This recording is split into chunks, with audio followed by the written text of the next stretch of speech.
and gentlemen, the President of the United States.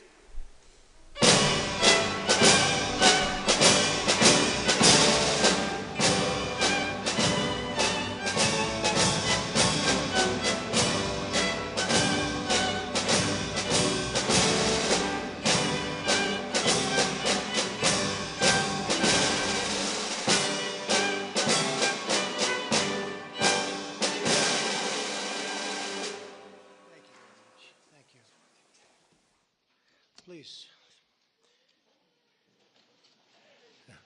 Nice crowd. I even hear a young, beautiful voice in the background, and that's good. That makes us all feel young. I want to thank everybody for being here on the 200th day in office. This is 200 days already. Time flies. But we have a country that's the hottest country right now anywhere in the world. A year ago, it was in a lot of trouble. It's the hottest country, and a lot of the people in this room made it that way. Perhaps the most successful and consequential first 200 days, they say, of an administration in history. So let's hope they keep saying it. There they are right there. I hope they keep saying it. But even more importantly, this is also National Purple Heart Day, and we're here to honor and celebrate the unyielding patriotism and grit and devotion to America's Purple Heart veterans is great emotion and great love. The Purple Heart dates back to August 7th, 1782. That's a long time, when General George Washington awarded a heart-shaped purple cloth to 3 soldiers for outstanding gallantry and service in battle. This afternoon, we're joined by dozens of Purple Heart recipients and their families, and just as General Washington did 243 years ago, today we give our everlasting thanks to you and your unbelievable families. We want to thank you very much for being here. It's my great honor.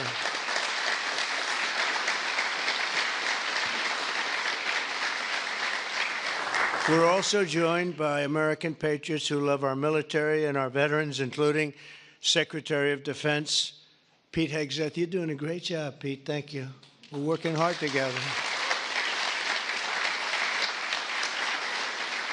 Secretary of Veterans Affairs with 92% approval rating, I hear. That's a record. Doug Collins. Thank you very much, Doug.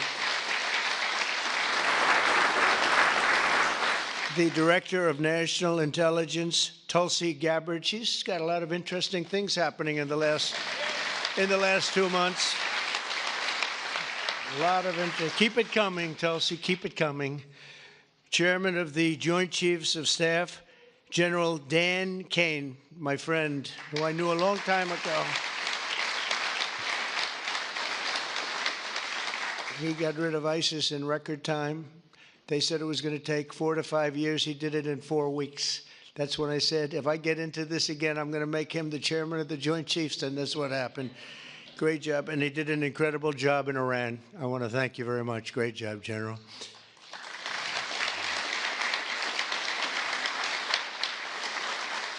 Deputy Secretary of Energy and Purple Heart recipient, James Danley. James, thank you very much, James. Great job.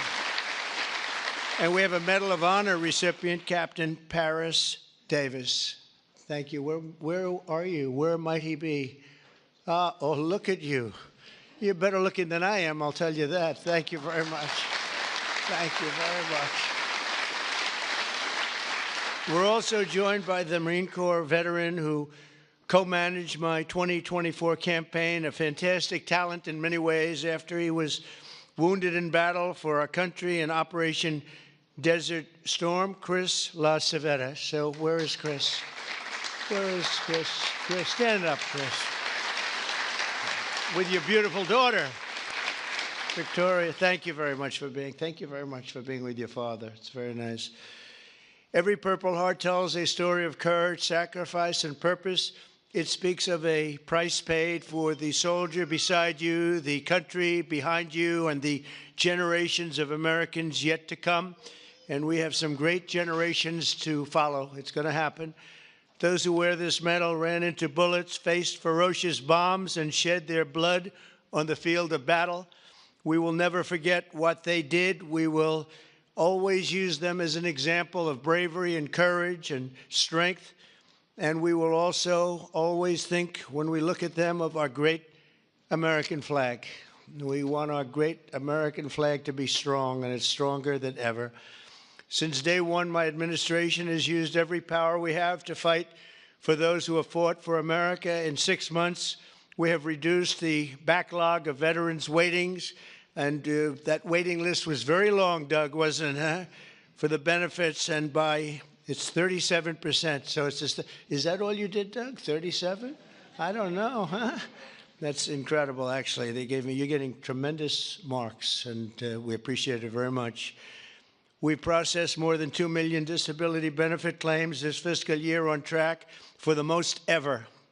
In fact, not even close. We're slashing wait times at the VA medical centers, and we're bringing back VA choice and VA accountability. As you know, we had it, and then the previous administration, let's go with the Biden administration, they decided to get rid of it.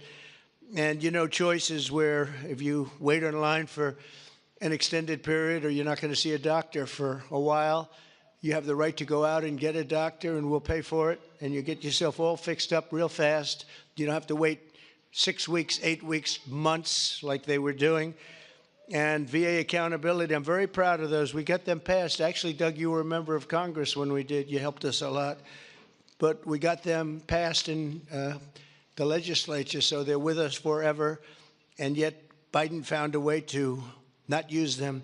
But VA accountability, that's when we have bad people in the Veterans Association that were taking advantage of people, hurting people, and they weren't in prime time. In prime time, they wouldn't have touched them, but they weren't quite in prime time, and they were doing bad things. They were sadists, they were thieves, and some bad people. We had 9,000 of them. We fired every one of them, and it was a great thing. And then he put some of those people back.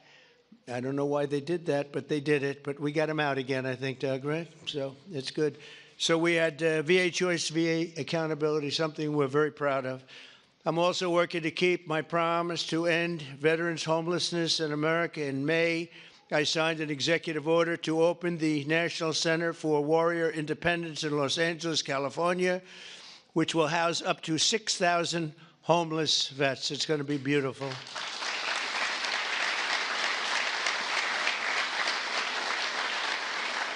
And just last week, I signed the VA Home Loan Program Reform Act, a big deal to help ensure no veteran is kicked out of their home for a late payment. If you're a little bit late, don't worry about it. And frankly, if you're a lot late, you don't have to worry about it either. You just get it in when you can.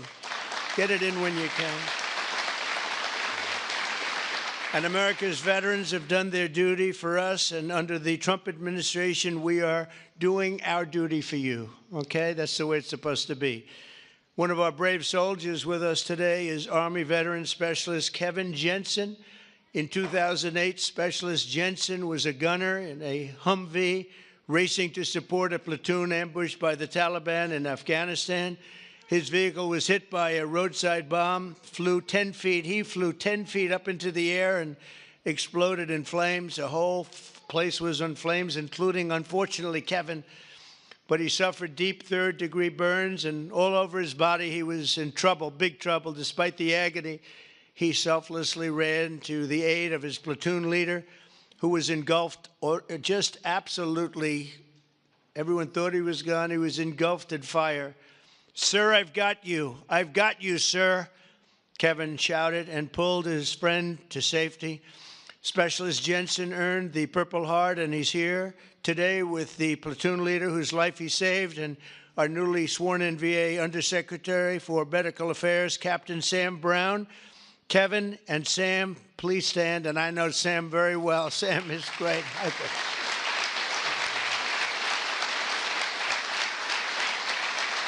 What a combination. He's okay, right?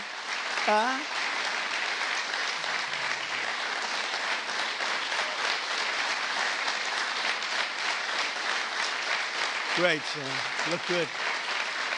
Thank you very much.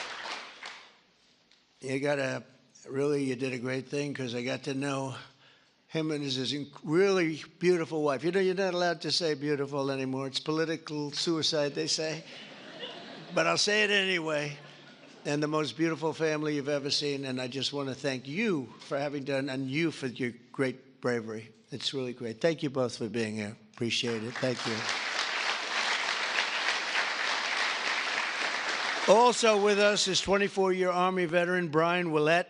In 2010, Staff Sergeant Willett was conducting a resupply mission in Afghanistan when his vehicle was struck by a roadside bomb. You know who did the roadside bomb, right?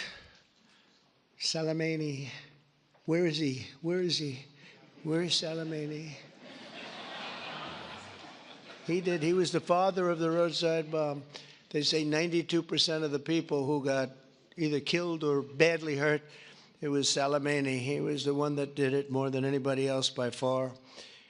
Leaving this person very seriously injured 7 months later, Brian's teenage son, Private Kevin Willett, who was also deployed to Afghanistan, was standing guard when insurgent forces attacked with heavy fire. The grenade knocked him out and knocked him right to the ground. He was in big trouble, but Kevin rose to his feet and successfully repulsed the attack on his camp, earning both the Purple Heart and Bronze Star for valor. And I'd like to ask Brian and Kevin to please stand wherever you may be. Hi, how are you? How are you? Good job.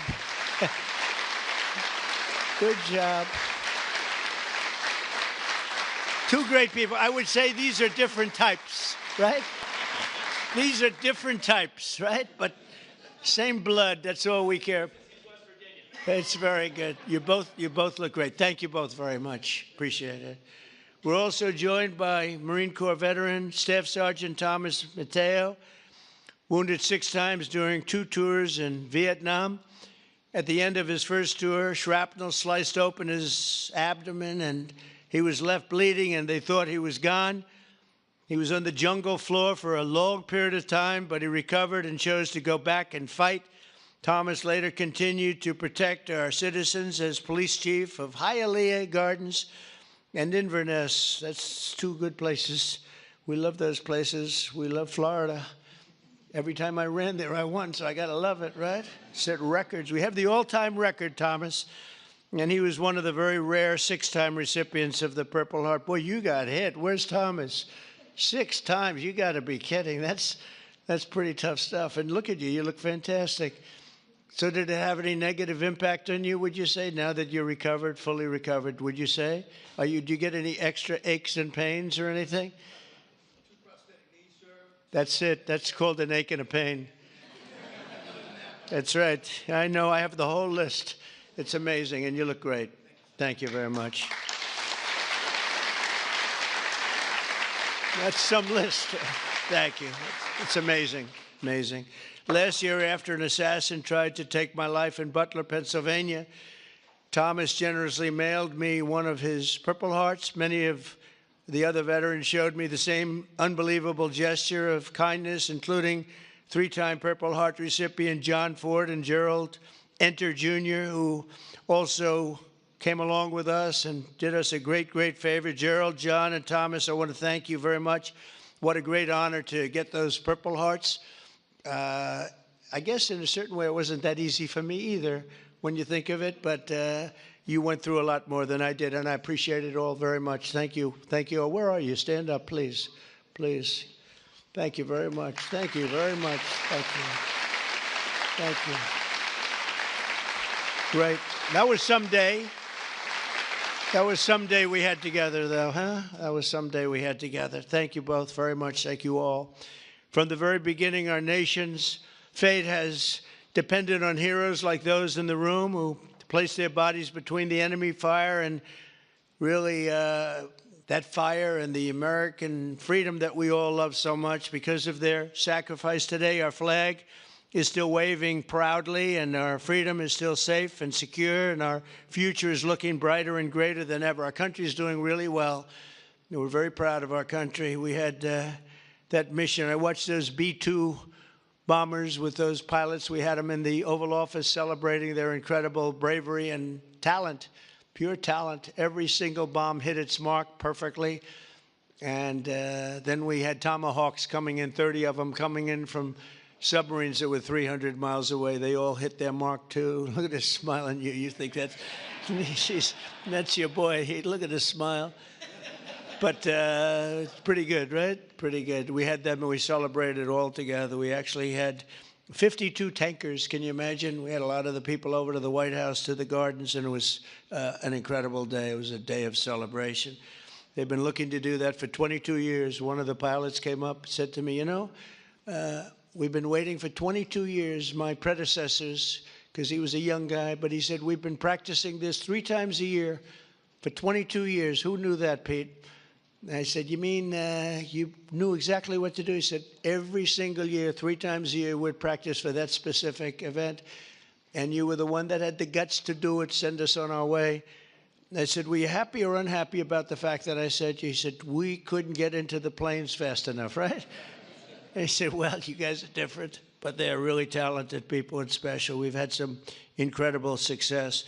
But I want to give a very special thanks to all of the Purple Heart recipients that are with us today and all over the country and all over the world, frankly. And I'll now sign the proclamation officially declaring this as National Purple Heart Day. Very special day. Thank you very much, everybody. Thank you. Thank you.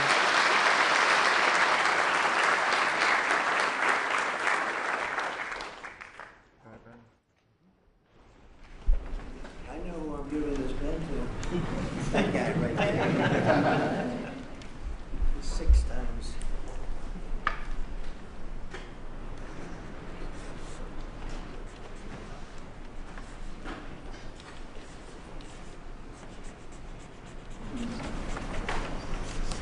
And that is not done by an auto pen.